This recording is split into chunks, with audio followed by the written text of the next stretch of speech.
Messeigneuses, messeigneurs, la crise est finie. C'est fini. Nous étions le 25 décembre 2012.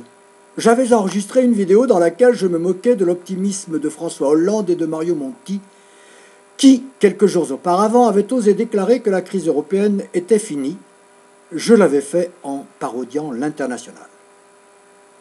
Patatras, moins de 2 mois après, les prédictions de nos 2 plus hauts responsables sont tournées en ridicule. Ajoutons que tous les économistes libéraux leur avaient emboîté le pas. Ah, on est bien gouverné. Au même moment où nos savants dirigeants et économistes décrétaient la fin de la crise en Europe, l'activité économique de tous les pays européens, sans exception, rentrait en récession. Bien sûr, celle des habituels pays de l'Europe du Sud, l'Espagne, l'Italie, le Portugal, mais également celle de la France, mais aussi et surtout celle de l'Allemagne. Mais comment se peut-il que d'aussi éminents responsables puissent à ce point se tromper et nous tromper? Sont-ils incompétents ou aveugles? Rien de tout cela.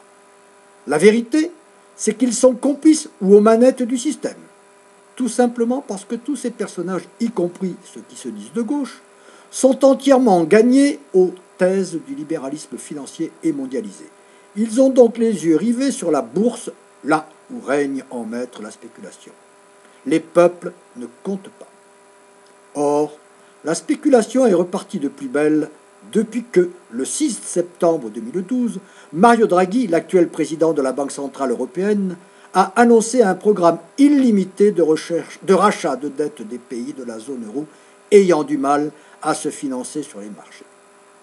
En réalité, cette mesure, d'apparence positive, favorise surtout les banques privées. Les bourses sont donc reparties à la hausse. De cette embellie, François Hollande, Mario Monti et la cohorte des économistes libéraux ont tiré la conclusion erronée que la crise européenne était finie. Mais les faits sont têtus. Depuis le 6 septembre 2012, les licenciements boursiers se multiplient, la production industrielle recule, le chômage augmente et la précarisation des salariés aussi. Le découplage entre l'économie spéculative et l'économie réelle fait de plus en plus de ravages au détriment des salariés et plus largement des peuples. La crise est finie, a donc bel et bien vécu. Comment peut-on continuer à faire confiance à de tels oracles? Bref, tout est prêt pour nous obliger à accepter des reculs sociaux. MEDEF, gouvernement et CFDT se tiennent la main pour accomplir cette triste besogne. À nous de déjouer leur sinistre projet.